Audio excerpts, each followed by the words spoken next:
All right, welcome to Talk on Things and Stuff for today. Where are we at today? We're November 15th, Sunday, the year 2020. And we're going to try something a little bit different today. Unfortunately, my computer just upgraded to Big Sur, so there's a bit of a delay today. I think the Facebook stream started too late, so it won't even show up on Facebook. But I thought today we'd do something that I think is important, and that is to take some time to step back and think about some of the good that you can actually find in Mormonism. And I know it's hard to even want to do that because I think in many cases, the pain and the hurt that many of us feel with how the destructive elements of Mormonism affected our lives, it's really hard to want to see anything good, in particular because we may see the good as something that is almost a source of resentment, because it's kind of like the honey in the trap. If that good wasn't there, then people wouldn't be enticed to devote their lives to it and to shape the lives of themselves, their children, and their loved ones, and their worldview around it. And so it can be really painful in some cases to acknowledge the good.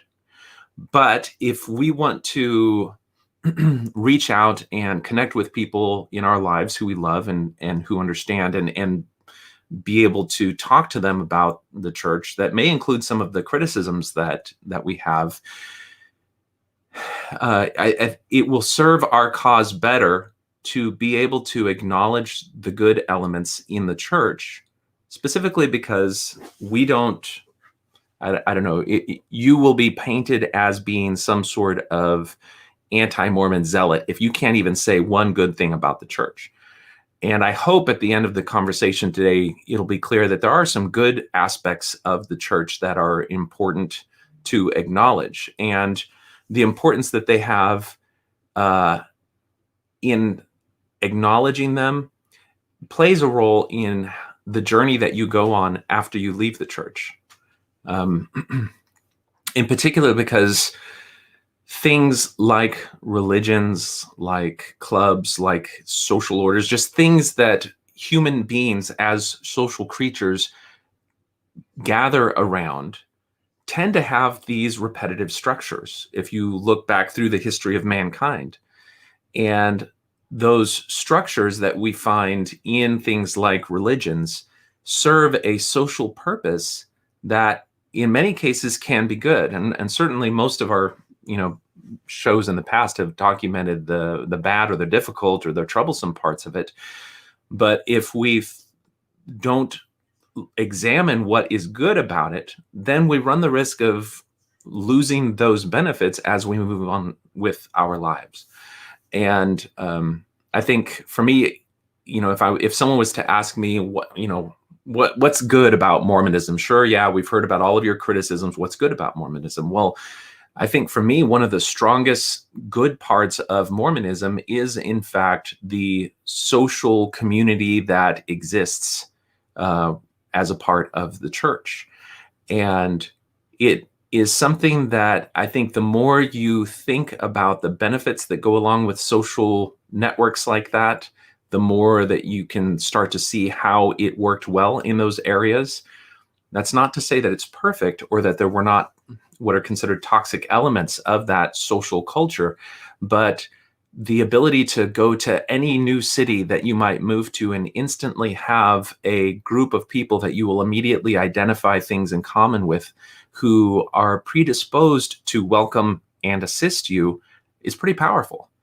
And on top of that, the narrative that Mormonism provides people about what you're supposed to be doing at any given point in your life is a form of structure that can give particularly young adults transitioning from childhood into adulthood a map for their lives that gives them some way to gauge themselves internally about how they're doing, how they're progressing. And it gives a pattern that allows people to just acknowledge and see where they are on landmarks of development. And all of those functions are not unique to Mormonism. You can find them in other organizations, but since most of the viewers of this show will have grown up in a Mormon context, then you'll understand the value that those things can potentially provide. I think it would be wrong for any of us to say that 100% of Mormonism is bad. And so then the other side of this is, if there are good things in Mormonism, then what are the things that you would want to carry with you if your path leads you away from Mormonism that are still good there? And I think those are important because just because you leave Mormonism doesn't suddenly mean that you're not going to be faced with difficult decisions in life. Does not mean that you're not going to be faced with moral conundrums where you do have to decide what is right and what is wrong, what are your ethical and moral principles, and how you will guide your life. And there are some aspects of Mormonism that, with any religion, serve certain useful functions that if you don't carry with you as you leave Mormonism, then at least you should understand them so that you can find some new structure or new way to bring those benefits into your life. And so I don't really want to make today so much about me talking about what I feel is good in Mormonism, as much as it is about hearing from the variety of people that may be listening about, I'm only a few years out of my journey in the church, and I know there are people who are much further out, and maybe they have something that is useful to them that they could share with us. So in the meantime, let me see. I need to put on the call-in banner. Boop. All right. And if you have a particular opinion on this concept of, what is good in Mormonism that we could carry with us, then please, by all means, call in and share your perspective. So in the meantime, let's see what some of our comments are. Again, you can call 210-422-2222. And we've got one person saying, finding the good in Mormonism. That's a stretch. The title should be Digging the Peanut Out of the Turd. I totally get that. I think that, there's this Mormon ad that has like an ice cream and there's a roach in the ice cream. And it's like, if the roach is in the ice cream, you're not going to eat the ice cream. And that's totally true. There are certain things that, because of how bad they are, they kind of negate and invalidate the whole. And even if you believe that the bad aspects of Mormonism completely invalidate the whole, that's fine. Identifying the good in Mormonism does not mean that you have to accept Mormonism or that you have to embrace it as, something that, is legitimate and valid. But examining and identifying the good in it allows you to see the good for what it is, because those are things that you still may want to keep as part of your life. And it may be something as simple as family home evening. If you leave Mormonism and you leave the tradition of family home evening, you may find that you feel like you're not really as connected to the people in your life as you once were. And that may be something where you would revisit that concept and say, you know what, I really did enjoy catching up with each of my kids in having that regular family home evening. And we don't have to do it with the name family home evening, but perhaps that's a tradition that served a purpose that was good, that we do want to carry with us as we leave. And so, I wouldn't call that, if in your family, in your life, you found that useful, you could look at it as a peanut in the turd and say it's not useful, or you could just say that is a good peanut. It doesn't necessarily have to come from the turd. It could just be a peanut that I found on my own. And this metaphor is very disturbing. Anyway, okay, so let's move on to the next comment. Again, if you would like to join the conversation, you can call 210-422-2222. I think I've solved my volume issues. Some people have mentioned that past call volumes have been kind of low. So, all right. So Rodney Maxwell says, Mormonism is a sick, satanic church blood oath cult that's extorted $134 billion from the poor, the hungry children, and the elderly, stashed it in ends and peak advisors. All that's true. So we probably wouldn't include any of those features under the good that we would find in Mormonism. But a church is not going to get that amount of wealth without promoting its members to be very industrious and to find it within themselves to donate that money to the church. And the church itself is not going to amass that amount of wealth if it doesn't have its own internal standards and structures of certain principles, such as saving for a rainy day, or being judicious about the types of investments that they have. So those are things that you may find that are good, regardless of where they come from, that happen to be in the church, that you could then carry with you. Just because they're found in the church does not mean that you have to reject them from your life. And I think that's kind of, when you look back on Mormonism, you can take what is considered a critical mindset. And the critical mindset is that anytime you're exposed to anything having to do with the church, you look for the problems and you look for what is wrong. And then you take those things and you blow them out of proportion, and then that becomes the only talking point, are the bad things. All right, hold up. Hello, you are on Talk on Things and Stuff. Can you hear me? I can. I hope that your volume is sufficient. I'm going to turn on a little bit of overdrive there. Talk again. Okay, yes, absolutely. All right. Is that...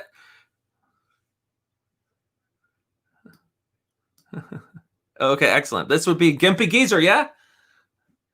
Hey, it's great to hear your voice.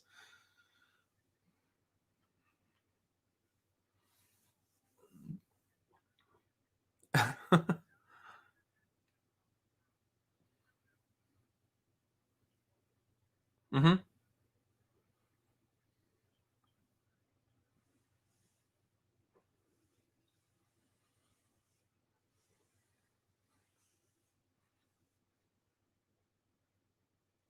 Yeah.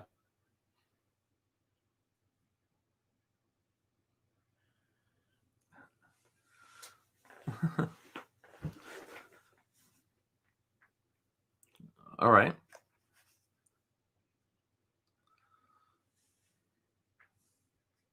Okay, hold on. I'm getting notice that there's no sound, that people can't hear you. Say something again.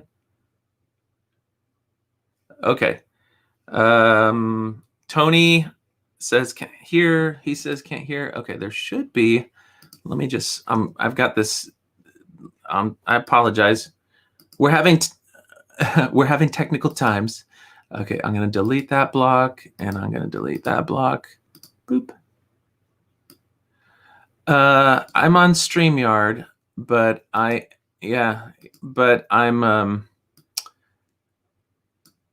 let's see here. All right, boop, boop. Okay, just keep talking here. Okay, so if somebody can hear Gimpy Geezer, then please let me know in the comments. Okay, so until that happens, we're kind of stuck here. All right, so if I turn this, maybe it's because that's... Okay. Say something, Gimpy. Well, that says, we can hear you, no geezer, no caller sound. Still no caller sound. Say something again. Okay. All right. I think what probably happened, I have to go to my audio. If I change this to Sunflower. Okay, I think that fixed it. Try it again. Okay, testing 1 2, testing. Can you hear me, guys? Okay, I think they can hear you now because with the system reboot, something happened. So okay, cool. I'm waiting for one person to say they can hear you. Okay. All right, so looking in the comments, if you can hear the caller. All right, someone say yes. All right, let's continue. Okay. All right, here we go. Hey, I want to interject something, because this is one of my little, I don't know, little bee in my bonnet. It's not a big bee, it's a little bee. There's several little bees running around there. Joe, I want to give my perspective from this point of view. Okay. I've talked before, if anybody cares, and blabbed about this, but I joined at age 20. So I had life before Mormonism. I was not raised and indoctrinated in it. So I had that view pre-Mormonism, okay? And then I joined the magic of the message, blah, blah, blah. And so I went on the Mormon treadmill for right under 40 years as a true believing Mormon. So I've seen both sides. And of course I've left and everything. But so that's our common thing. Now I raised 2 boys in the Mormon church. I raised them, the whole thing. And my boys are great speakers. They're great communicators, and being within the construct of Mormonism, wherever, we all, if you're in, the deal. There are going to be young men's this or that or counselors and the deacons quorums. They're going to give plenty of youth talks. They're going to develop their, usually very good at communicating. Of course, there's no perfect group of people, but overall the people are amazingly wonderful in the LDS church. And so he has lots of interaction with adults and projects. There's always something going on. So getting along, working with people, these are all positive things, but they are just happen to be within the construct of Mormonism, of the Mormon church. But the same thing can apply for Jehovah's Witnesses.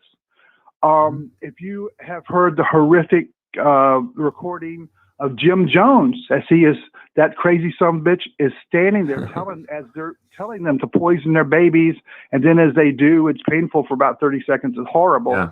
And he's sitting there calmly doing it. But his son was there backing his father up, and the son is talking. His son is a young man, very articulate, good kid, I'm sure, but he's just sucked into this world. And so I don't think it really matters. The church, as far as the church and the structure, I mean, in the old days, they did road shows, and there's good things and positive things and this and that. Sure, there is, but that's just interacting with the people. So in my mind, I guess it goes back to being a black and white thinker. Damn it. The church itself, the corporation, the structure, the gears, the authority, the way it's all set up there's nothing good. There's nothing good because if you're listening to General Conference, you're listening to, you're being gaslighted and having smoke blown up your butt by the leaders. Pay, pray, obey, right? Yep. So I'm separating them into 2 total categories. And by the way, sadly, because of the corruptness and messed up way that the church Mormon culture is, once you do leave, you'll be very lucky and fortunate if you have, a friend or 2 or 3 from your church family, your previous church family, to even contact you or even actually want to legitimately be with you. I have actually run into somebody at the store that I would normally, give a hug to or something, man hug or, shake his hand and talk and laugh, see me and avoid me. You know what I mean? Yeah. Because that's what the church says. So I got to go down the forked prong here. So church versus people. The church blows. I don't know what any good thing. If anybody calls and says, I did this and did that, and this was good, it's going to be something related to maybe giving service, maybe trying to live a Christian lifestyle and be very loving, or maybe good times with other people, right? So, but everything good that there's to do, I think, is going to be mostly the people, the church itself, the corporation, the structure, the hierarchy, the whole thing. No. So what do you got for me there? Because that bothers me. Yeah, no, I hear you. What I would say is that you've done a good job of outlining some of the problematic aspects of the church, the parts that really do, because of how deeply they affect people in a negative way, invalidate the whole. In terms of, you put people in this authoritarian structure where they essentially have to supplant their own moral conscience with the edicts of these religious authoritarians, and it affects everything in their life. And that's all just terrible. But what I'm challenging you to do is to do what you did in the other part of your comments here, which is to see good things in the church and identify them as good regardless of the church, and see their worth and value for carrying with you as you go along. And the reason that I think this is important to do is because when you talk and you engage with people who are members of the church and you want to reach out to them and have them see some of your perspective, if your approach is that there's nothing good about the church at all, they are not going to take you seriously, because in their mind, there are good things that they see about the church, that they feel in their own lives that are good because of what they are, independent of the bad aspects of the church. Okay, John, hold on a second. Let me interject real quick. Okay, sure. I'm with you. I agree with you. There's just one big monster of a problem. Okay. Yeah. So somebody comes and if of course, if I say, oh, the church, I'm all negative and point at all these problems. Yeah, nobody wants to hear that. But let's say they come and visit me and they got cookies. That's good. Cookies are good. I'll take them. We will take those cookies. Thank you so much. And I'm a hugger. I will give you a hug. I'll even give a non-creepy man hug. I will. That's good. And all these positive things are good. And they're wonderful, caring Christian, loving, because I was there. Almost 40 years. I understand their perspective. That's the problem. I understand the perspective. And now that the chains are broken free, it's like, oh no, this is all under false pretense. Not trying to be a good Christian person. You know what I mean? A good Christian person. But it's all. Look, my kids walked away. Here, how about this? Here, wasn't it Mandela that was in prison for almost 20 years? Was it Mandela? Which one? Yeah. I can't think of it. Well, okay. Yeah. Well, he found himself somehow being locked up all that long, and I believe there's a quote very, very close to that. He kind of, in a way, regretted having to leave because he had somehow found a connection with his inner self, and he did something positive with the situation, and he walks away from it. And so, yes, he can say, yes, I was locked up as a prisoner of war for 20 years or whatever it was. And that was horrible. But I found myself in this, that, and the other, and now I'm going to do this, and I really thought this out. I've had time to do it, and I'm going to try to make the world a better place, my part of the world a better place. And that's all wonderful. So, yes, he did learn and gain experience through being locked up for 20 years. But shit, he was locked up for 20 years. Hey, guess what? I was locked up for almost 40 years because the Mormonism had my mind. It had my mind. I believed it 100%, the whole thing. I believe. And then when you find out it's not true, it's like, okay, well, what are the good things? What would keep me sitting in church? Nothing, because I'm not going to live a lie, but I love the people. Can we do something else? Can we meet and have a cookout or something? Tell me something good that doesn't involve the people, besides just the things in any church organization where you work with people, rubbing shoulders with service projects and blah blah blah. So help me. What do you got? What do you got for me there, John? By the way, I got to tell you something, John. You continue to amaze me. I have never seen anybody do it better off the cuff than you. You got people calling in, and you don't know where you're going to get hit with. Man, I have sit here and almost wept with some of the stories I've heard. You handle it so well. You said you were a doctor. You've mentioned it a couple times at radiology or something. But you could have been a counselor, very, very. just so you know. Well, if you ever have something you got to fall back on, that's a good one. Oh, okay. Anyway, but yeah, you're good off the cuff. So help me wrap my mind around this. I'm not just blowing smoke. I'd really like to know. Well, what the hell? You take the bad, you take whatever good you can salvage because this is what happened to you, and you go on and you learn from it, and you whatever positive things you can put together. But the church, see, I guess it's maybe it's just the way I hear it in my mind. What's good about the church? No. Okay, so I hear you. Yeah. I hear you on the level of finding the good in the people of the church that is independent from the authority of the church, and I think that. Yeah. Most of the people that come out of the church, that's immediately the first thing that comes to mind.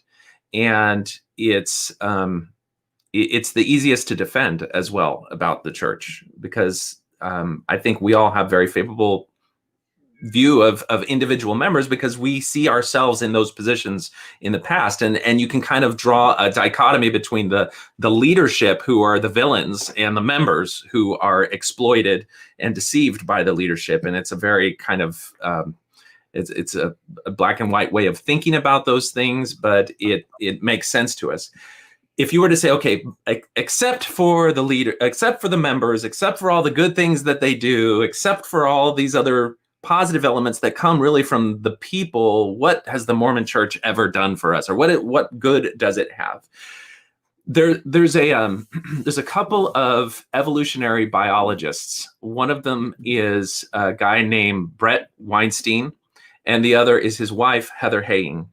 And they came to national attention because of some things that happened at their college, dealing with the issue of critical race theory and how it's implemented in a university setting. And they ended up having to leave that university, and they started their own podcast called the Dark Horse Podcast. And I encourage all of you to check that podcast out because it's very interesting. But one of the things that comes out of looking and examining that podcast is that they take the concept of evolution and what we learn about evolution as a function in the context of evolutionary biology, and then they see how a lot of those principles, which can be summarized in sort of a game theory type of structure, can be applied to other things. And you see this in Dawkins' assertion of a meme or an idea that can spread and change, and then if it changes into something that's more effective in its spread, it will spread more. And so much like in genetics, a gene adapts and spreads, a meme can also adapt and spread.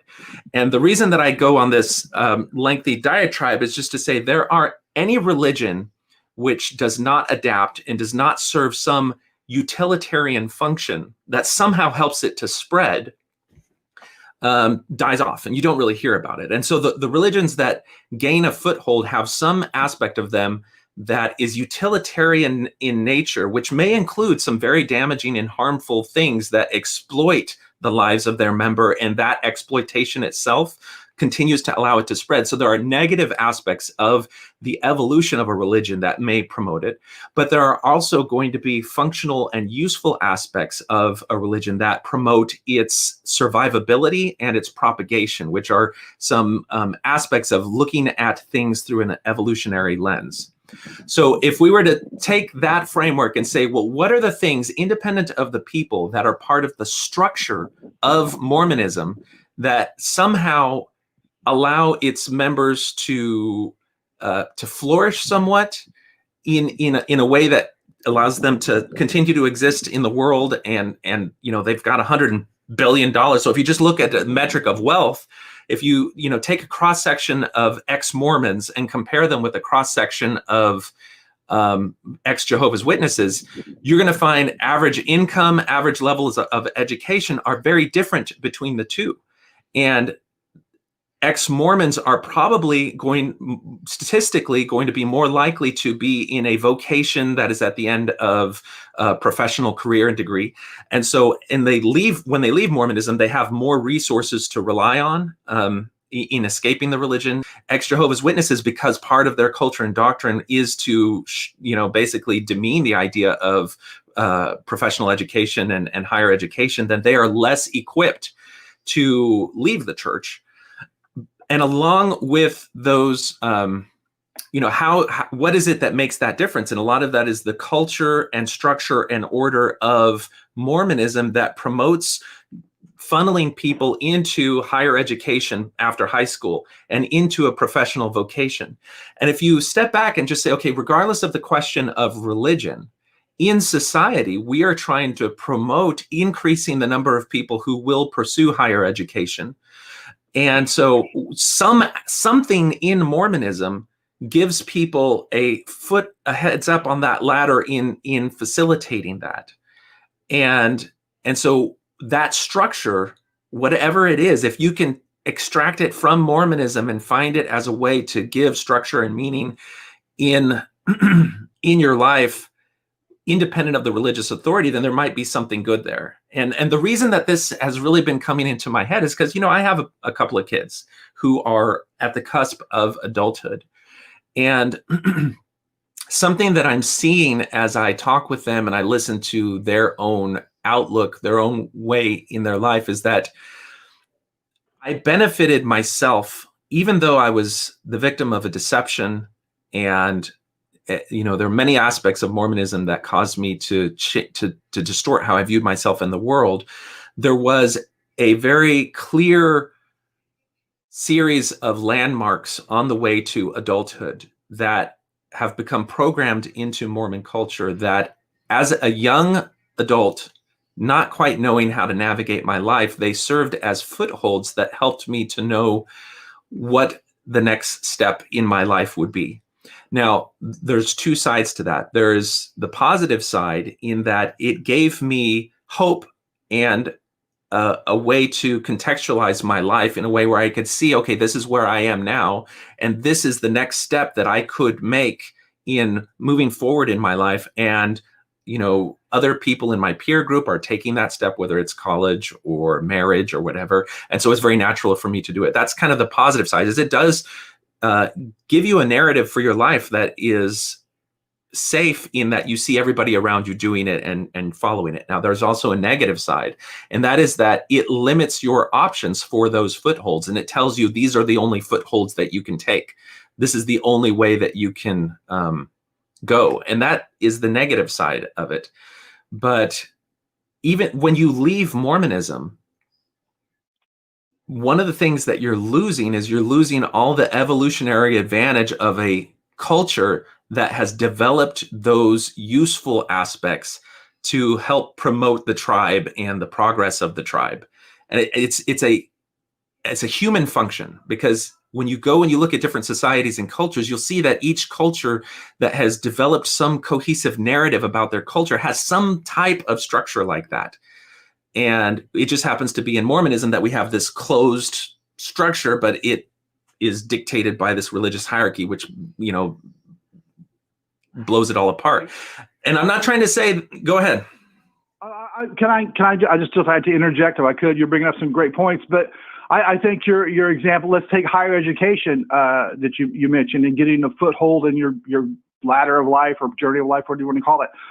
Jehovah's Witnesses, they downplay higher education. If you watched Lloyd Evans, the John Cedars channel, you'll quickly learn that they downplay higher education because they want you working. They want you working a menial job, and they want you to spend a lot of your time as a publisher or a pioneer or whatever thing to be out peddling information on Jehovah's Witnesses. They also go door to door, as you know. Well, you got the Jehovah's Witnesses. They're doing their thing, and they're less education means less money, and I think it's hurting the organization, Jehovah's Witnesses. But I don't trust, from knowing what I know now, the church system to where this higher education thing, that's a good thing, and you can always look at that as a positive. Well, the church really does promote higher education, really encourages, and they do. But is it because the more money you make, the more tithing you're going to send in, because you're locked into the Mormon system and you got to have your temple recommended stuff? Let me tell you, I live in a rural town in the Midwest, and the season just closed for this, but they've had the farmers market, and a little local farmers market. I love going there, and there's lots of ladies in bonnets there. There's different religious cultures here where they wear bonnets. One is like old Anabaptist order. It comes from Germany. They're wonderful people. And there's actually Amish people as well at this market. And I buy produce and baked goods from them. But I look, there's the mother is usually there with a little young 14, 15-year-old daughter, Amish girl.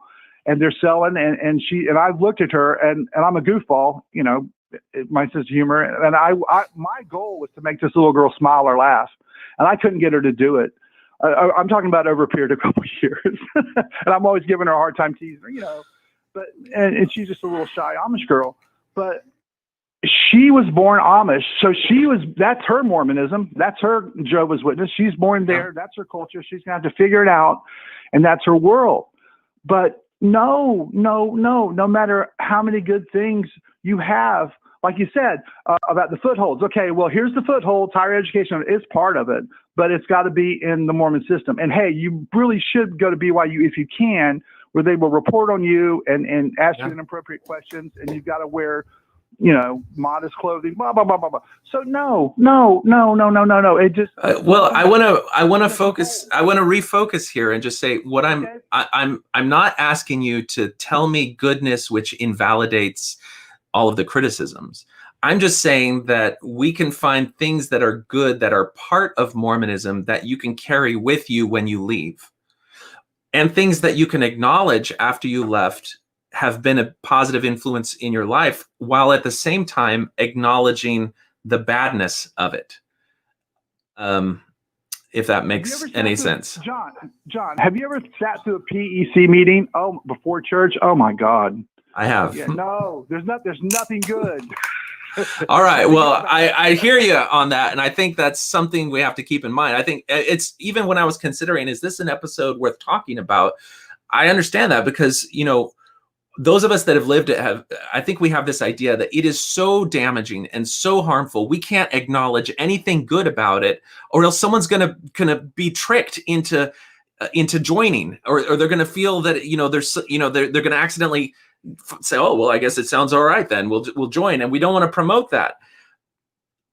But the thing is, when you leave, you're going to encounter other groups, or maybe you'll find that there's nothing. There is an aimlessness because Mormonism is so structured and so hierarchical. When you leave, it's liberating for a while. You could do whatever you want.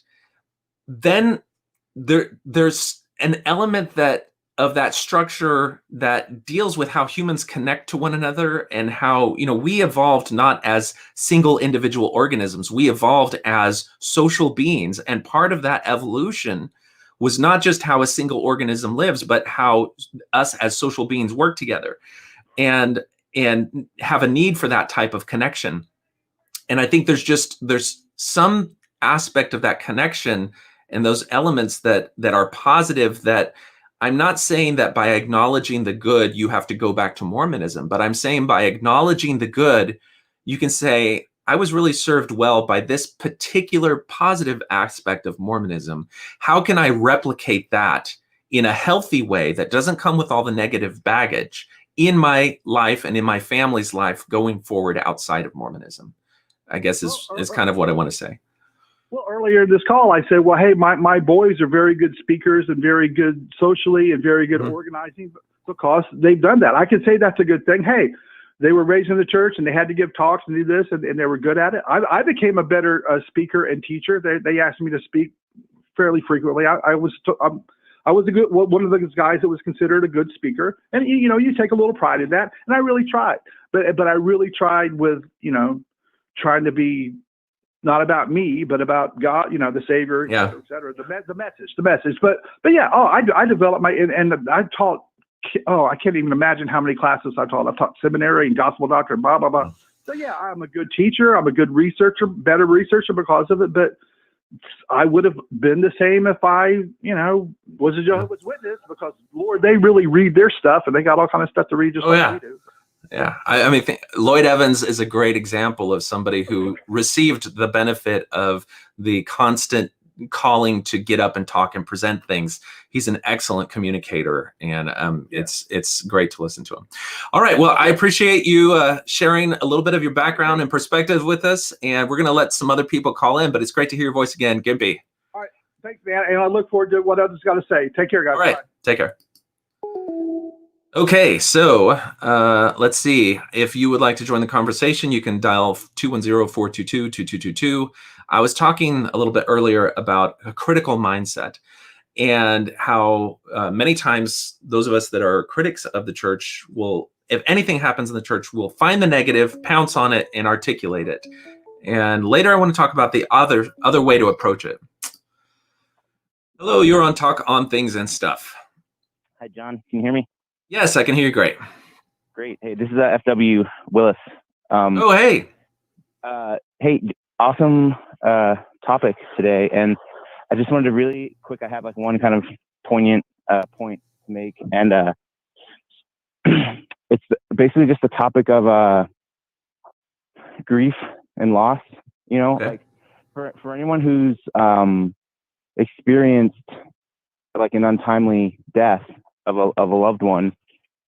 In our family, my brother passed away when he was 19, and the cancer, and there's a certain type of pain, the pain of uncertainty that comes with, I think, especially those types of that type of tragedy, where the church provides something. It provides that certainty that is, it's very helpful in getting through that experience. Yeah.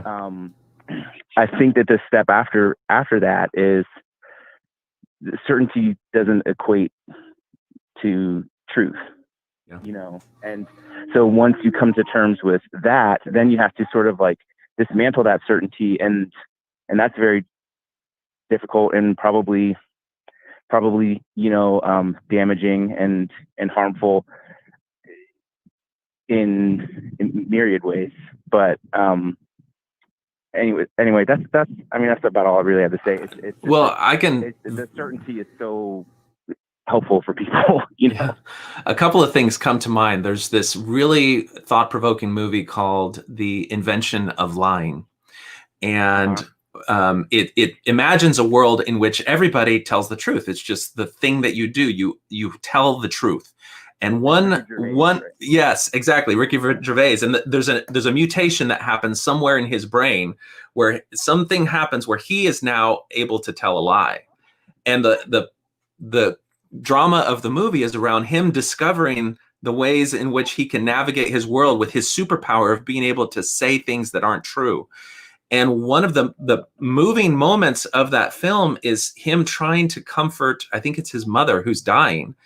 And he creates this story about what will happen after you die. And it serves a purpose. It serves a function, which gives her peace and happiness at that moment. And that thing, that story, is then what kind of elevates him to power and influence in the world that they live in. And I think it's a parable to show how religions, by offering a comforting story, can gain influence and power in life and then continue to get people because they crave the comfort that comes with what is ultimately a deception and a fraud.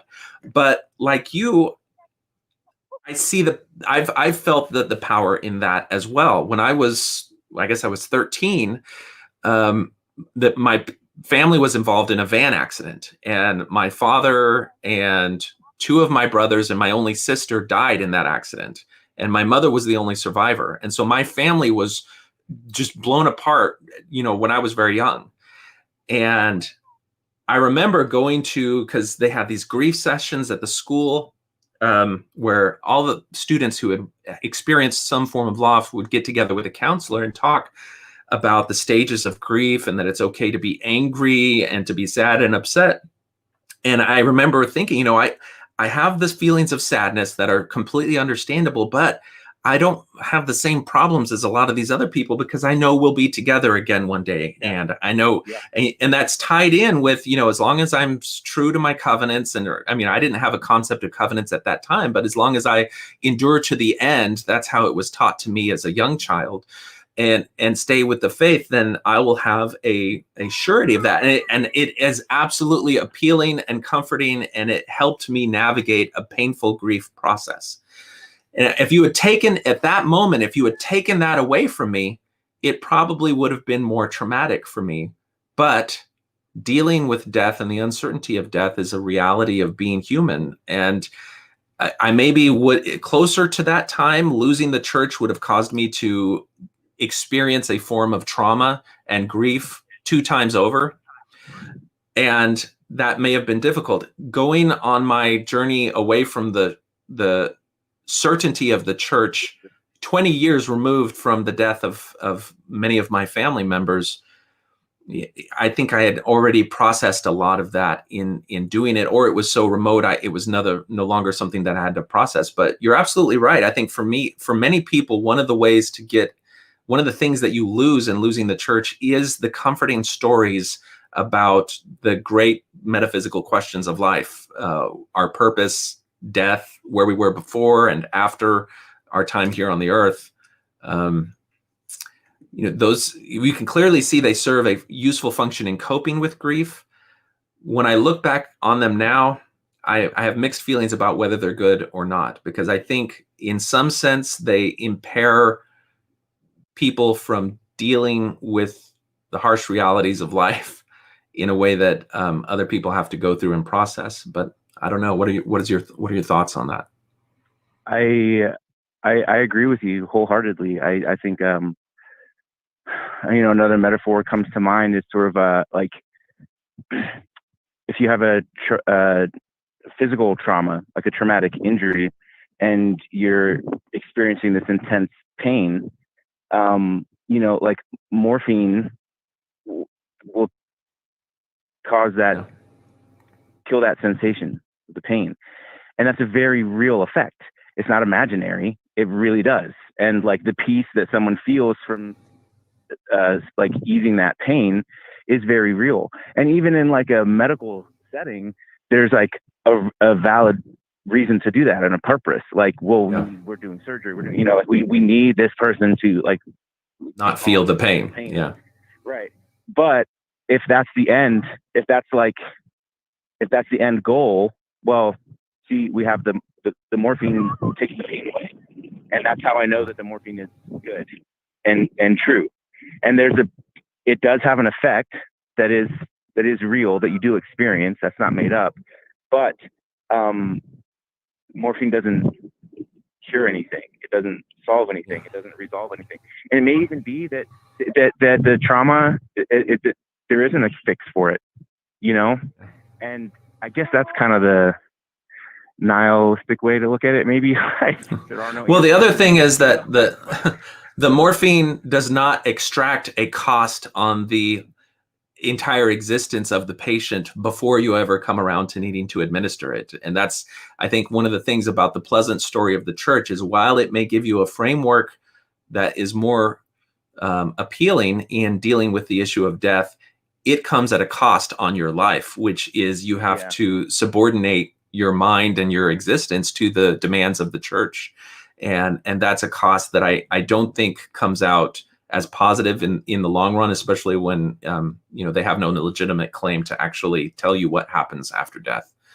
But all that being said, there's a reality, and that is that people dealing with death are saved somewhat from some of the sting of death with the pleasant story of Mormonism. And it's true in almost any religious tradition, because the great question of what happens after we die is one of the things that religions have always capitalized on to make their story more appealing and to make membership more appealing. And then when you have it's almost like the more appealing your afterlife story is, then the greater the height of the hoops you can get people to jump through to try to reach it. And that translates into more control and influence you have over their life. And so that's, it's one of those things where you look back on Mormonism, there's some goodness that you could maybe experienced in that. And I could say, as a 13-year-old kid, it helped me deal with that trauma. But looking back on it, it's not just all good. There's some major problems with it. But thank you so much for sharing your story about that, because it's an important topic. And same to you. It's wow. Yeah. Thank you. All right. Well, look forward to hearing from you. I still want to get some of those apple cider donuts that I hear that you're really good at. Yeah. In the meantime, I'll just have to deal with hard cider. Okay. All right. Take care, man. All right. Bye. All right. So, okay. Well, let's see here. We've got a few comments from, let's go back to where we were.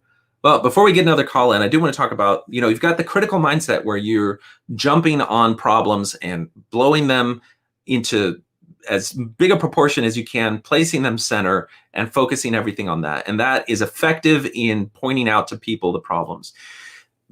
There's another way to go about dealing with issues, and that is allowing yourself to honestly acknowledge the good in the church and realizing that acknowledging the good that it may be found in the church does not invalidate your criticisms. It makes you more accessible to anyone that you may be trying to reach to understand your perspective, because they won't see you as some sort of anti-fundamentalist zealot who won't be honest about the complex nature of the church. And so by conceding those things, and not pretend conceding, but legitimately being able to say there is some good there, because if there was no good there, people wouldn't stay in. There is some good there. And allowing that then to allow people to see you not as some black and white thinking, closed-minded person, because what you're trying to model is a form of open-mindedness that will then allow other people to connect with you and not feel like you put them in the category of bad person because of their affiliation with the church. Because if anything, if you have a family member or a loved one that's in the church, then just the fact that your family member is in the church is a goodness about the church. If they are good people and you want to convey to them that they are good people, then their goodness is a part of the church, even if they themselves are victims of the deception of the church. I think part of what has turned my mind in trying to see the utility and the value in acknowledging this is an excellent book by Peter Boghossian and James Lindsay that I highly recommend, called How to Have Impossible Conversations. They are atheists, and part of their kind of their toolkit and the way that they approach getting people to understand their perspective is coming up with a way of having conversations that is much more even-handed, that acknowledges some of the psychological landmines that happen when you talk to any fundamentalist-minded person, and trying to not trip over lines of defensiveness which break down communication. And one of the key important things about that is being able to honestly acknowledge good parts and acknowledge when, things aren't simply black and white. But let's see what other comments we have. Let's see. David Bennett says the community is good if you fit their mold. And I think there's a great deal of truth in that. As much as Mormonism provides structure, it also provides this cultural code that if people step out of line, then there's something wrong with them. And, clearly that high level of it's a totalistic element of the church. I wouldn't put that in a good or positive category, even though from an evolutionary perspective, you could say that that's something that actually helps group members to identify kinfolk and separate them from other folk. And there may be an evolutionary advantage of that, because other folk may come from a place where they have a totally different exposure to germs. And if you don't have that way of singling yourself out from an other tribe, then you may actually present a risk or a problem. But that, I think, is carrying the metaphor maybe too far. Hello, you're on Talk on Things and Stuff. What's on your mind? Hey, Jonathan. I appreciate the subject. I think it's a good topic to have when we're talking about. I see this all the time, where we kind of, the church has already set up a narrative for us. When we leave, that we're going to be angry, and that's our loss of the spirit. And so, yeah. When you play right into that by only being critical, they've already teed that whole discussion up. And so you put yourself at a disadvantage if you can't articulate things that are good. But that kind of helps erode that narrative and show that, hey, I'm not just an angry, evil apostate, that I can think about things critically, which I think lends credibility. So I agree with what you're saying there.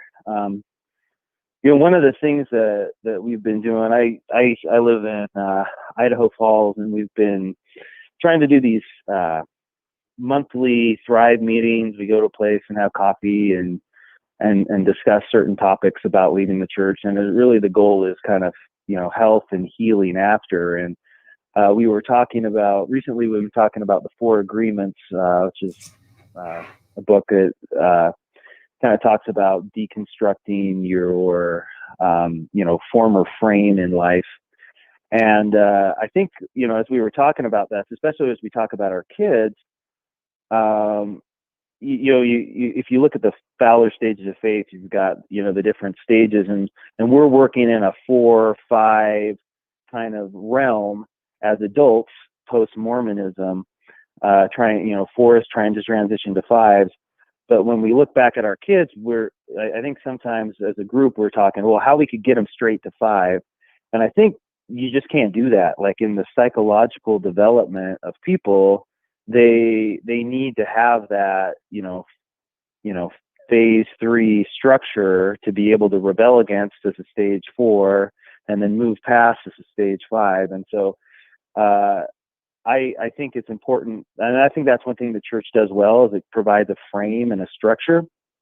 And so I think about that too, as a parent, how do I provide a frame, even though I know the frame might be imperfect and there's a lot of uncertainty in the frame, to do some of the things that the church does very well, like, being good at communications, being dedicated to hard work, achieving, education goals. I think the church does that very, very well and provides that frame. And so I look at things as trying to provide a similar frame for my kids. And I do appreciate the way that the church had set that frame up for me, because it gave me a path to become a functional human being in society. Yeah. I think that's a very insightful way of looking at these things, because it does acknowledge that there's some goodness in how the church structured its culture. There's this great comment from John Cedars, who is Lloyd Evans from the as a former Jehovah's Witnesses, and he uses this metaphor just earlier in this broadcast. He says, it's an important discussion, and I relate to the turd peanut comment. Bolts are useful and they hold things together, and a nuclear missile will contain bolts, but that doesn't give nukes a monopoly on bolts. But if you want to take this metaphor and go where I'm trying to go with it, it's imagine that you grew up and all you knew was the nuclear missile and the bolts. And then you learn that it's an agent of destruction and it's terrible. You don't want to be affiliated. So you leave, but you still have a reason to connect things together. And you can't say, well, bolts were used in that nuclear missile, and so I never want to deal with bolts again. Well, then you're missing the benefit of the bolt.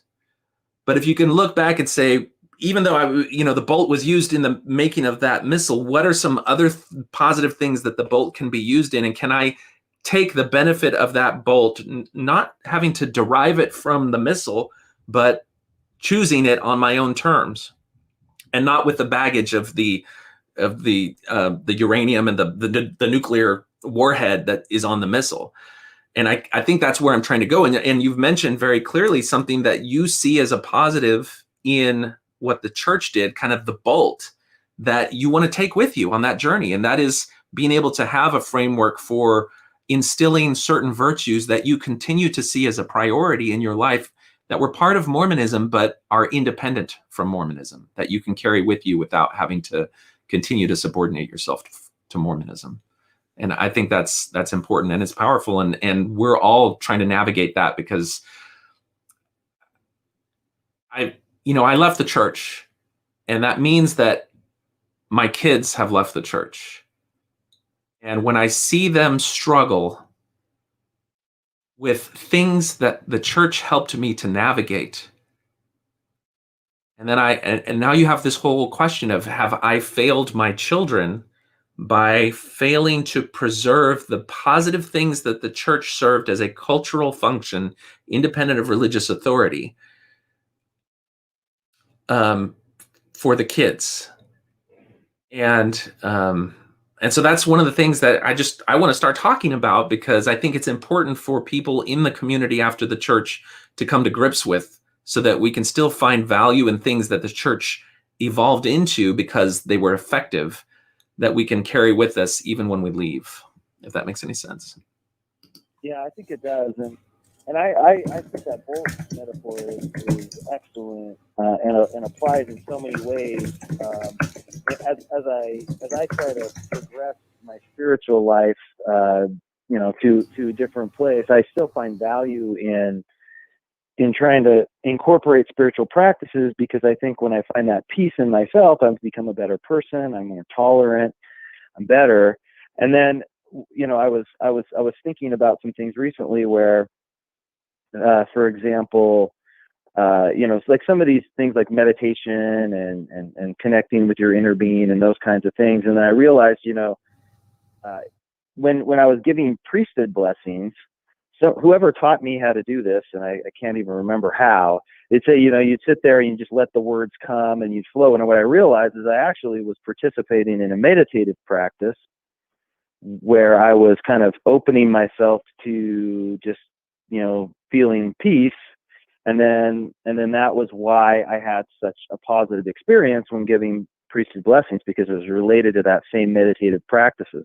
And so what I realized is that's the bolt underneath, right? And there's a whole lot of horrible baggage, and it's possible that the comments are going crazy right now on how much horrible baggage is associated with that false power and authority and narrative.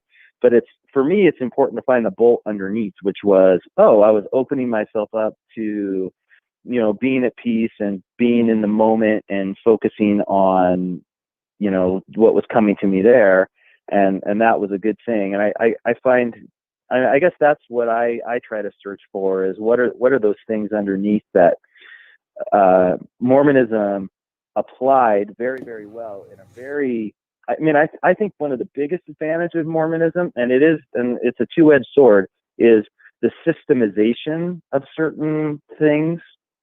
They systemize, like you were saying, those tollholds, those milestones, and now, of course, they exclude other ones. But the systemization of it actually really helps bring people along to get to that point. And but when you pull the system apart and find out what was the good stuff underneath, I think that's where there's a lot of advantage. That's what I find in our Thrive discussions that we do. It's like this post-Mormon Sunday school. So I actually liked when we had decent discussions in Sunday school, not just following the manual. And so I'm trying to recreate that situation, and it's actually been so much better because there's nobody has to hold a doctrinal line. Everybody can just express their own feelings and thoughts, and that idea of bringing people together, I think that's a good thing. And so I try to bring those aspects into my life because I find that that's one of the bolts that was helpful to me. I think one of the things you brought up is maybe even deeper than some of us realize, as a communication and connection function that we may have in families. And when I think about it, in the mindset of a believing Mormon, your child is sick or is about to undergo some surgery or a new year at school, and they've asked for a father's blessing. And so you place your hands, and this is from the perspective of a father, and it's, clearly this is a type of connection that fathers had that mothers were denied because they couldn't hold the priesthood. But from the perspective of a father, you place your hand on the head of your child, and then you do what you've described, which is that you find some way to allow emotion, connection, goodwill, hope, all congeal from your mind into the words that you say, to try to give comfort and hope and a sense of love and care to somebody that you care about deeply. And you believe, as a believing Mormon, that this is the Holy Ghost speaking through you, and that your worthiness to convey those words is part of sealing that onto your kids, even though, we all know we're not worthy. Now, that's the frame of mind from a believing Mormon. Now that I've left the church and I look back on those times when I did that, and when I realized that the narrative of it being the Spirit speaking through me is a made up fiction from somebody who had no special divine connection to say that was going on, but wove the story that was going on. That narrative, now that I revisit it and I see what was really going on, if it wasn't that narrative, what was really going on? And what was really going on was that I was taking a shared communication, a shared language that I had with my children, and I was taking all of the love and care and hopes that I have for my child, and I was giving voice to them in a way that I knew that they would hear and that they would know was legitimate and true. Now, change your perspective from the person giving the blessing to the child. They may have, because of the fictional story and narrative given by the church, believe that this was Heavenly Father giving them some sort of reassurance and comfort through their parent. It served a function both of feeling the love of your parent, your actual parent, as well as this figure who is Heavenly Father. But it did serve the function of giving you a sense of comfort. And it was a tangible evidence that your father cared for you enough to do this for you. And it was a type of connection that, regardless if it's a fictional narrative around the connection, it's a real connection. And so when you leave Mormonism and you look back on your life and you say, when was the last time that I was able to really communicate to my children the intensity of the love and concern that I have for them? And I mean, since there's no narrative for that to take place after Mormonism, you have to go out of your way to have that type of communication and connection with your kids. And in many cases, because in Mormonism, it required the narrative to be accepted by both the parent and the child. And in many cases, when you lose that narrative, then you have to come up with some new meaningful way to have that connection.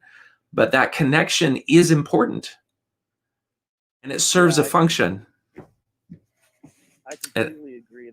That's beautiful. And like what I did with that in my family is, we took the start of the year school blessings and we turned them into letters. And at least my thought on that was, I could express those things and then they would keep it and they'd have it, that's maybe one of the disadvantages of the priesthood blessing, is that those words just go off and they remember the warm feeling, but the words are maybe gone. And so, but like I said, that's the bolt that you try to bring back. So I do think it's an important conversation to have and something to acknowledge. So I really appreciate you hosting this discussion, and I can get off and let everybody else have a chance, but I really appreciate your thoughts on that. And I think there are a lot of beautiful things and in Mormonism that we can try to salvage in our lives. Not salvage Mormonism, because for the record, it's totally not true. There's lies and deceptions and so much damage that the church does that's completely not acknowledged on the true believing side, which is a serious issue. Yeah. But I think finding those foundational things, picking those bolts out of the crumbled nuclear weapon that's lying on the ground, have been an important part of my journey and for our family. All right. Thanks for your call. Appreciate it. Thanks. All right. Bye. Okay. Let's see. We've got some comments here. Let's see. Cookie Pierce says, the men had milestones and goals to reach as they moved into adulthood. You seem to be overlooking how the women were treated as we moved into adulthood. I think it's an important perspective because a lot of those milestones about getting an education, getting a career, were absolutely focused with a laser focus on the men. And the women had different milestones, but they were not geared towards independence. They were not geared towards personal development in a way that would allow a young woman to choose her own path. It was very much geared around a specific role that you had to fill as a mother and a bringer of new spirits into the world. And, your milestones then would have been to do whatever you had to do to attract a worthy priesthood holder and start that family. And you can see it paints a very different outlook of what your life can be in that regard. And I think it's harder to find any positive element in that. Certainly in a broad population of women, some people will resonate very easily with that. They will say that, regardless of the church, that is what I would choose to be, because that's just the role that I want to fulfill for my life. But the percentage of people that would actually choose that is probably vanishingly low compared to the overwhelming dominant narrative that the church imposes on all women, that is the only way that they can be and truly fulfill God's role for them in this life. And so, as a woman then, going through this same exercise, looking back on the church, is it possible to find any good in the church? And understanding people's value of what is good is subjective. And so you may find a woman who has left the church who looks back on the church and finds some aspect of Mormonism that they say is good and that they carry with them even after leaving, that another person would say, no, that very thing was part of my prison, and I wouldn't want to choose that as something good. And I think that's true for any of us. The things that we choose to see as good and carry with us are going to be very personal, and they may not be compatible at all with what somebody else finds to be good. All right. Let's see, what else we have? Okay.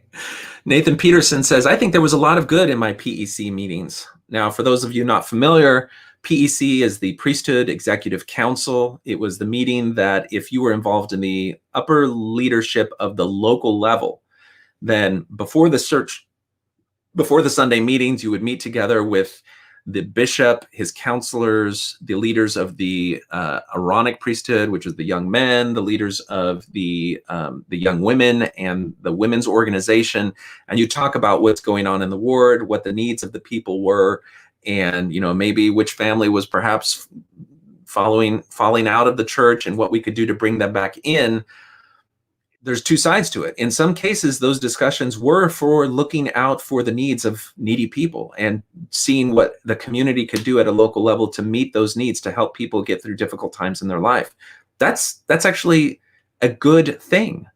But it was also accompanied by discussions about which people maybe were listening to too many Mormon stories. Oh yeah, we heard him post on Facebook about John DeLynn, or some opinion that is not in harmony with the leaders of the church. Well, what can we do to try to get them back into an indoctrinated mindset? They wouldn't say indoctrinated mindset, but they would say, what can we do to try to improve their faith and get them to feel like they belong better in the church, so that they would want to come and not be those outspoken people.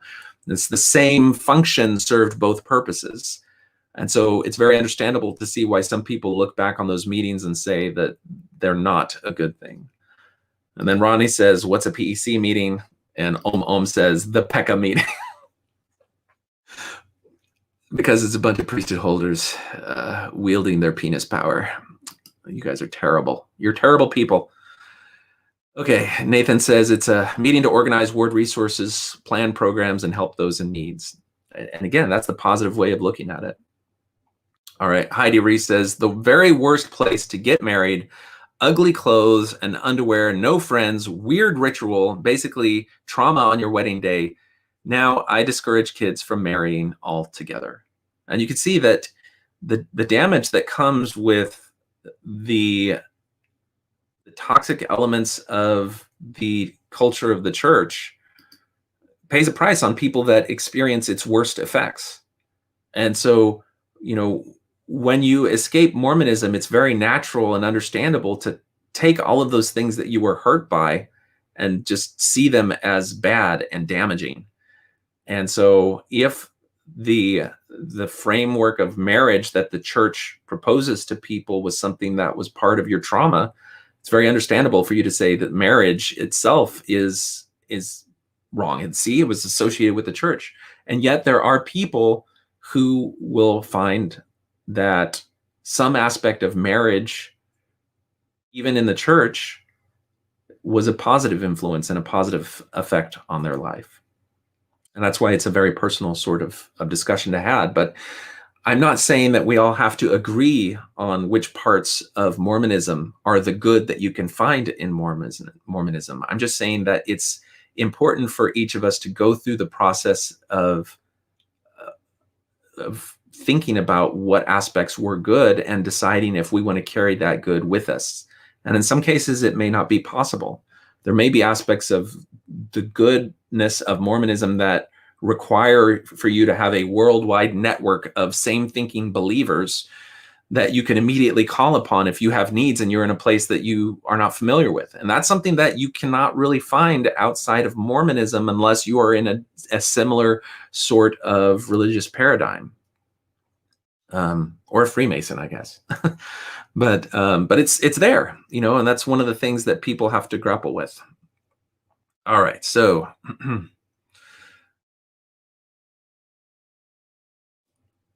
let's see here.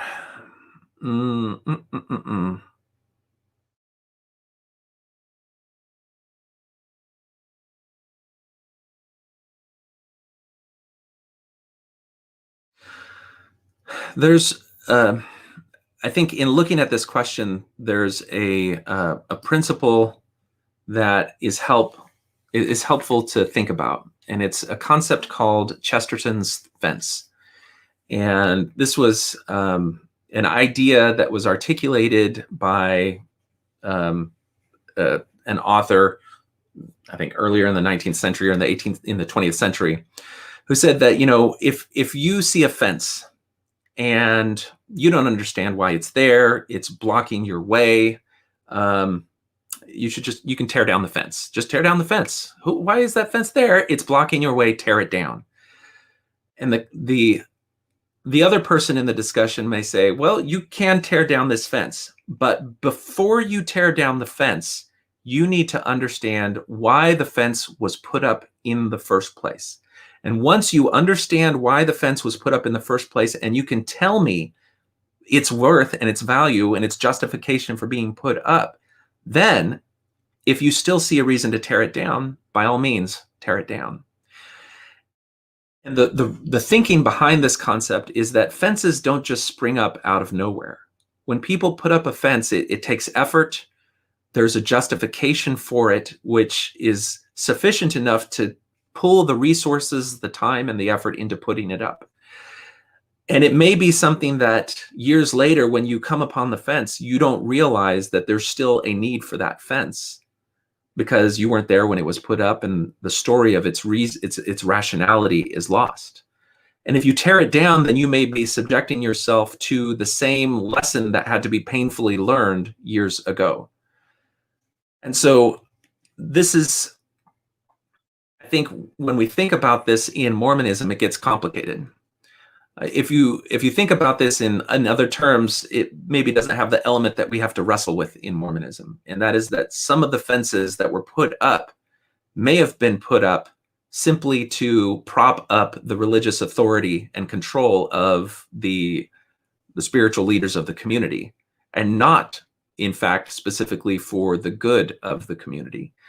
And so when we look at those parameters that Mormonism constrained us by, maybe you're looking at the prohibition on smoking, the prohibition on coffee, the prohibition on drugs. When you examine all of those things, there's a danger in simply saying, well, the church promoted it, the church told us that this is what we should do, and so now that I'm not in the church, I don't have to think about those or worry about those things at all. And particularly, I think there are things that are very proprietary to the church. And when you look at the things that are unique to Mormonism, those are probably going to be the things that were put in place just to prop up the authority of the leaders. Don't drink tea, don't drink coffee. Well, that was a way to use a dietary restriction to kind of isolate and single out and make special the people in the church. It wasn't based on any legitimate moral principle or divine command, because the leaders were just men claiming divine power. They don't actually have divine power. And so it's very easy to look at those and say, well, I can drink coffee. There's nothing immoral about it. There's nothing wrong with it. I can drink coffee. And then later, if you find out that you have reflux and coffee makes it worse, then you can choose not to drink coffee, but you're not doing it out of a religious decree. You're doing it out of a specific need to you. But there may be other things in the church that do serve a purpose, and they're generally going to be things that you'll find in many, many different religions because they're kind of universal principles. So prohibition on stealing, on lying in your operations and interactions with other fellow humans, theft, infidelity, all of these different things that the church prohibits are like fences, but they're fences that are put up for reasons that aren't unique to the church and aren't derived only from the authority of the church. And so you have to think carefully before tearing them down. And there may be things in Mormonism that are good that you can carry with you, that may be fences that are put up for a real reason, that you just want to be very careful before you tear them out. And so, it's not uncommon. You're like, yeah, the church is bunk. I'm going to get out of the church. And then you go and you join all of the ex-Mormon Facebook groups, or you go into the ex-Mormon subreddit.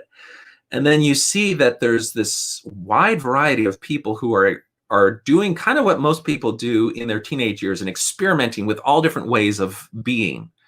And that experimentation may involve, I'm doing mushrooms this day, I'm doing marijuana another day, or it may be I'm in a polyamorous relationship, or we've got an open marriage. And it can be enticing, I think, to just say, we're going to tear all these fences down and we're just going to live life without the constraints of the moral dogmatism of the church. Some of those things are fences that have been put up that aren't unique to Mormonism, and people have, even atheists, find value and worth in them. And it may be something like, what was talked about before, marriage. Marriage itself could be considered a fence. There's some value, some utility to it that isn't necessarily tied to a religious authority that some people may find is protective for one thing or another. And so, it's not the job of, I don't consider the role of this podcast to be to tell people how to live. But I think it's worth pausing and just considering for a moment that you can look at some of the things that you now have to question and navigate as you step out of Mormonism, and try to find out if there's a value or an importance to them that is independent of Mormonism that you would still want to include in your calculation for the new shape that your life is taking as you make your own way. Anyway. Okay, so if you want to share anything that you perhaps found positive in Mormonism, you can call in 210-422-2222 and take a chance and share with us some of your perspective. It's okay. I think there have been a few comments by women who are now outside of the church who will certainly have a very different perspective on what, if anything, can be seen as positive in the church. One of the things that I love about Mormonism is the stupid sense of humor. I think if, when I look back and I see things like Napoleon Dynamite and Nacho Libre, they probably hit the wider American culture as like, what in the world is this? It's like this weird humor that's self-deprecating, but at the same time endearing. But that's just kind of how there's something about the trauma and the experience of Mormonism that produces that type of humor. And you can see it crystallized also in Studio C. And it's just this unique thing that Mormonism has. And this may be a weak fallback, but that's kind of like, that's one of the things I hope to carry with me, is a stupid sense of humor. And it's probably not unique to Mormonism totally. I think it's kind of merged with dad humor, which is an identity I love to inhabit. And so making my kids groan over a stupid pun is a cherished tradition. So, okay. All right, let's see here.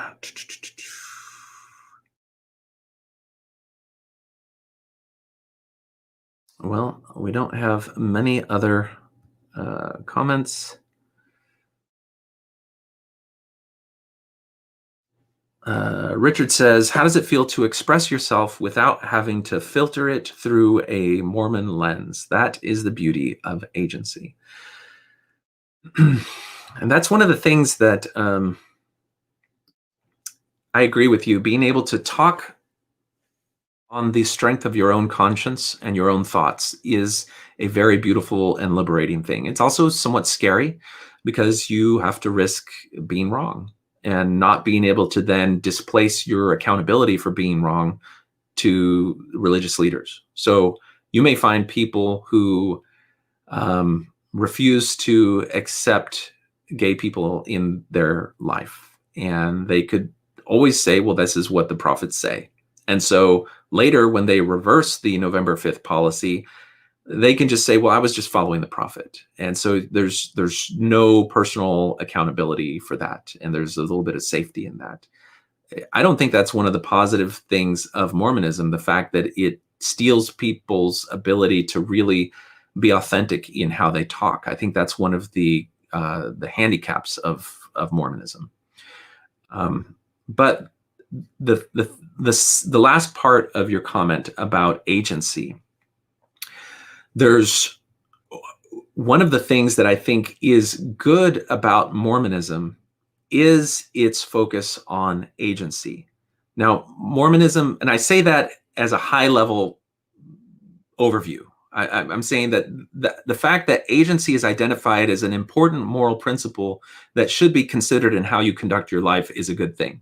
Now, Mormonism totally distorts and subordinates agency and exploits the fact that it's a good principle to its own purposes, because it identifies it as a good principle, but then it weaves a narrative in your life that agency can only legitimately be expressed by surrendering it to the edicts of the brethren. And so it takes this good thing and then makes it its own. So it's part of the chains that hold you bound. But once you leave Mormonism and you reflect on the importance of agency and how it includes ideas of personal responsibility and accountability that will serve you as you go on your journey away from Mormonism. And it's expressed in the principles of consent. It's expressed in how reliable you are in your roles as a spouse, as a parent, as an employee, as a business owner, in all of the different ways that you conduct your life. The ideas of agency and accountability will be positive if you find a way to express them in a way that's authentic to yourself and not subordinate to illegitimate religious authorities. And so that's, for me, having had that notion of agency and responsibility and accountability elevated as a principle in my life when I was young is a good thing in Mormonism. But I have to take it and clear away all of the debris of all the stuff that Mormonism appended to it in order to continue to implement it in my life. And I still consider those things to be very important in how I conduct myself. And so that's why I think it's almost, I almost have a special anger and frustration when I hear Elder Bednar talk, because that's his big talking point is, are you an agent who acts or something that is acted upon? And his whole MO is distorting the notion of agency to bring people under the control and the clutches of the church, rather than actually empowering people to see the positive effects of personal responsibility that come as the other side of the coin with the concept of agency. Okay. All right. Heidi says the pressure to date any boy is destructive, and being forced to trust bishops for no reason but the priesthood is also destructive. And I think, that's very true. Is there anything positive that you can find in the dating dynamics of the church? I don't know. I didn't spend a whole lot of time in the dating dynamics of the church. When I hear the stories of other people, it just seems like this high pressure, lopsided thing that I don't know how people navigate. I have a hard time finding much from that, other than the fact that as a young adult, if you're in a young single adult ward, then suddenly you're surrounded with a bunch of your peers, regardless of the theology underpinning everything that has its own terrible aspects. There's like activities, things that you can do together that are usually healthy and wholesome,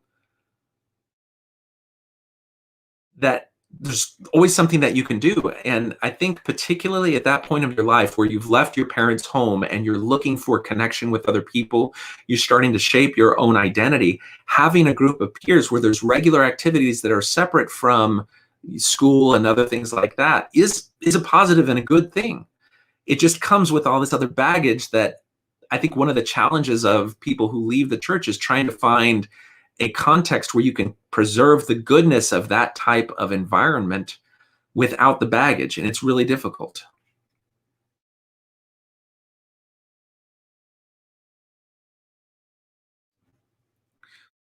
Okay, so someone says, would we ask a divorcee who is the victim of an abusive marriage to have a mental health session diving into all the reasons her marriage was good, even though she is still deeply traumatized? Pain. I think that's a very understandable perspective. Um, the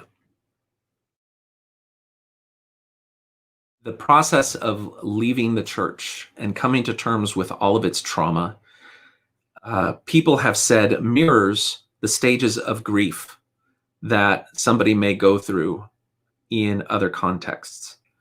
And there's a time period where it is probably impossible to look back on the church and to find anything positive about it, because anything that you see as positive, you're only at that point really able to contextualize as the thing that kept you trapped. It was the honey in the trap. It was the cheese. It was the thing that hurt you by keeping you in a space of danger.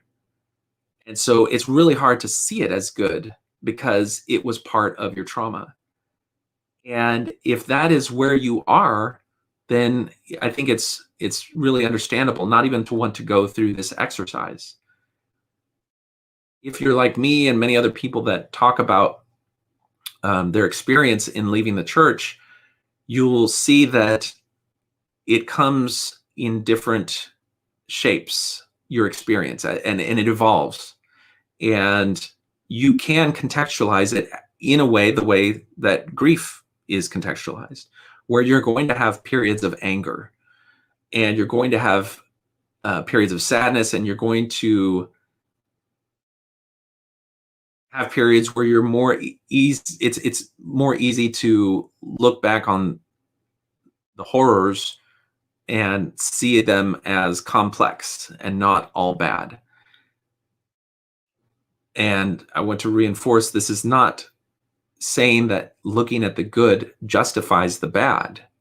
And this is not an exercise to say, let's look at the good as the first step on our journey back to the church.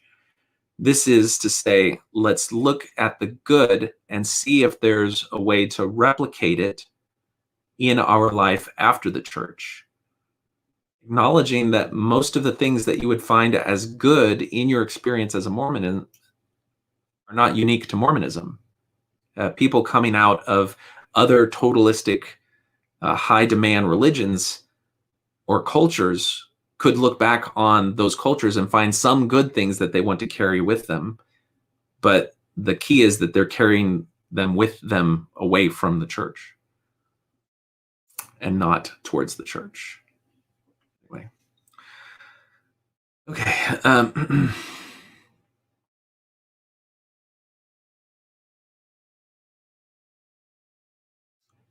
Vietachino says, can you explain what Mormonism is?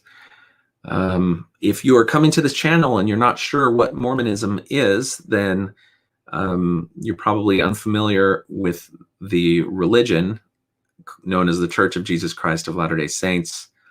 And it's basically an American religion founded by an individual in the 19th century who was coming out of a folk magic Protestant Christian tradition, who was able to create a very unique and captivating theology that subsequently survived beyond his death, played a vital role in opening up the American West as the religious pilgrims left the United States as it existed at the time and started their own territory in Utah, and exists today as a uniquely American and yet highly wealthy and powerful religion that is around the world.